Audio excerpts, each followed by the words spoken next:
Assalamualaikum warahmatullahi wabarakatuh. Alhamdulillah hari ini kita bisa kembali belajar tentang pengelolaan laboratorium.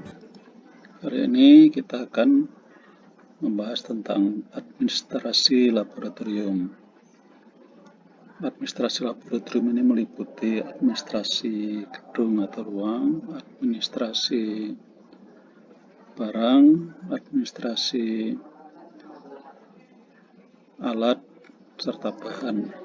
Pada kesempatan ini kita akan membahas tentang administrasi gedung atau ruang dan barang. Gedung atau ruang itu kita gunakan format A, dan untuk barang kita sebut dengan format B. Baik, sekiranya ada orang baru datang ke sekolah atau ke perguruan tinggi atau ke satu universitas, maka dia ingin mencari laboratorium. Di mana laboratoriumnya? Nah, biasanya untuk sekolah-sekolah yang gedungnya tidak terlalu banyak, maka dia bisa dicari langsung terpampang di depan gedung atau ruang. Tapi untuk misalnya perguruan tinggi, biasanya yang gedungnya banyak itu menggunakan kode-kode, misalnya gedung A, gedung B, gedung C, dan seterusnya. Kemudian apa saja yang ada di lab? Nah, jika pertanyaannya seperti ini, maka perlu informasi yang lebih lengkap. Di antaranya apakah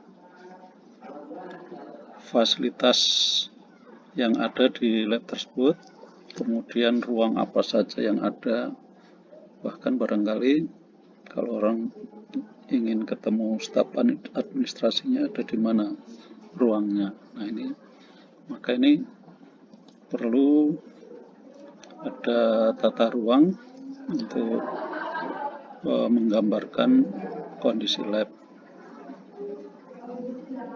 Lalu ruang apa saja yang harus ada, yang harus dimiliki oleh lab? Di antaranya barangkali ruang praktikum atau percobaan, itu pasti.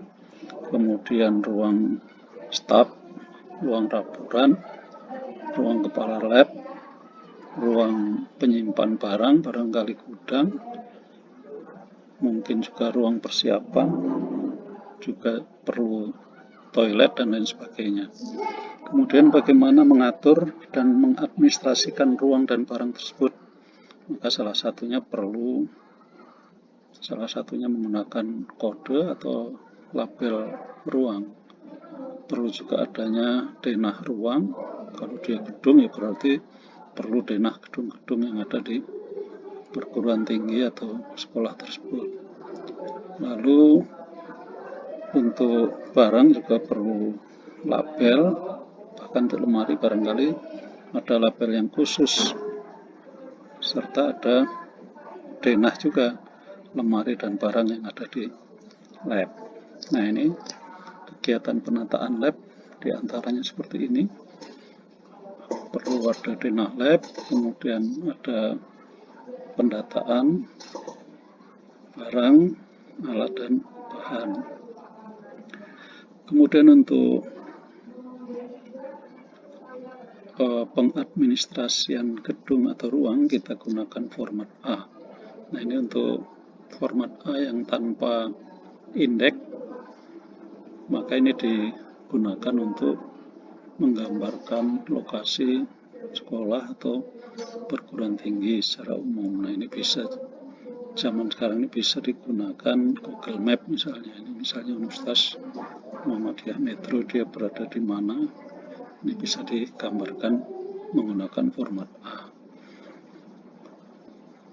Nah, ini untuk gedung yang labelnya langsung terpampang, lab yang labelnya terpampang di depan, bisa langsung dilihat laboratorium IPA. Barangkali ini labnya 1 atau 2 ruang di seputar sini.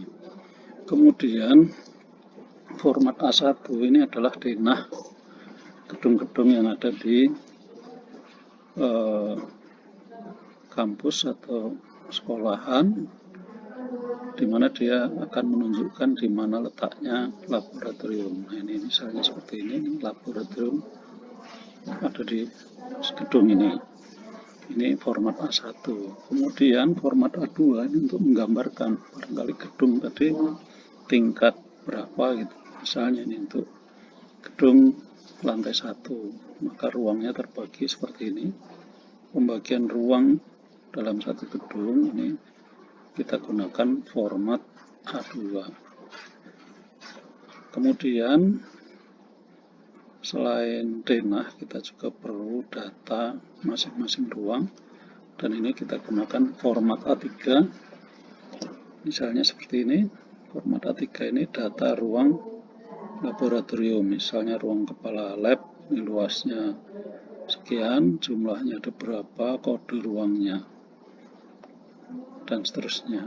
Nah, ini untuk ruang. Kemudian kita lanjut untuk barang. Untuk barang kita gunakan namanya format B untuk mengadministrasikan barang. Format B yang tanpa indeks ini digunakan untuk menggambarkan denah penempatan barang pada ruangan. Di sini lebih khusus untuk barang-barang seperti lemari sebagai tempat penyimpanan, maka ini harus diatur sedemikian rupa. Biasanya ini posisi lemari itu diatur searah dengan jarum jam. Ini misalnya masuk pintu, maka ini A1, A2, A3, dan seterusnya. Mungkin ruang yang kedua kita sebut B, ini juga gitu, B1, B2, B3, dan seterusnya. Ini searah jarum jam supaya mudah ditemukan atau diakses kalau nanti digunakan untuk menyimpan barang.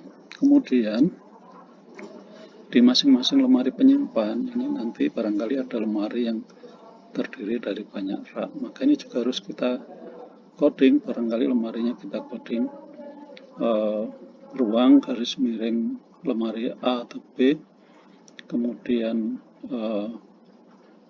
tahun berapa gitu. Tapi di rak-raknya kita perlu beri kode, barangkali ini rak 1, rak 2, rak 3, rak 4, rak 5. Kalau ini ada skatnya, barangkali perlu kita buat ini misalnya 1, 2, ini 3A, 3B, 3C, 3D, dan seterusnya. Kemudian selain itu kita juga perlu buat format B1 ini untuk daftar barangnya. Isinya misalnya nomor, yang penting ini ada nomor kode barangnya, karena ini nanti penting untuk menentukan dia ada di mana, di ruang mana. Kemudian ini jenisnya apa, mereknya apa, dan seterusnya, termasuk kondisinya. Kemudian format B2 ini digunakan untuk menuliskan namanya kartu barang. Misalnya ini nomor kartu berapa, dan seterusnya, keterangan tentang misalnya kursi. Kemudian ada format B3, ini adalah daftar usulan perbaikan atau pengadaan barang. Nah, ini juga diperlukan untuk pengadministrasian barang. Baik, demikian kali untuk administrasi lab. Kali ini kita baru membahas tentang ruang dan barang. Mungkin yang akan datang kita akan membahas bagaimana mengadministrasikan alat dan bahan laboratorium. Sekian. Assalamualaikum warahmatullahi wabarakatuh.